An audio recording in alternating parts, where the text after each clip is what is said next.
ఒక క్రైస్తవుడు అధైర్యపడవలసినటువంటి అవసరము లేదు.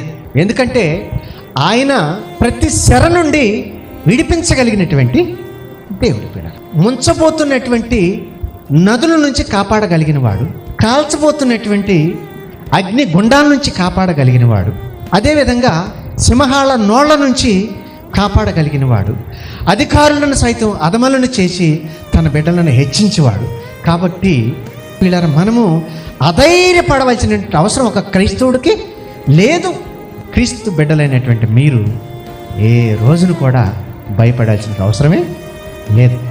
వర్షాలు ఉన్నా లేకపోయినా, కరువు వచ్చినా రాకపోయినా, జీతం వచ్చినా రాకపోయినా, మేము ఎలా బ్రతకాలి, మా బ్రతుకేంటి, మేమేమైపోతాము అనేటువంటి ఆలోచన మీకు రావాల్సినటువంటి అవసరము లేదు. ఎందుకు అనంటే ఆయన మిమ్ములను గూర్చియే కదా చింతించుచున్నాడు.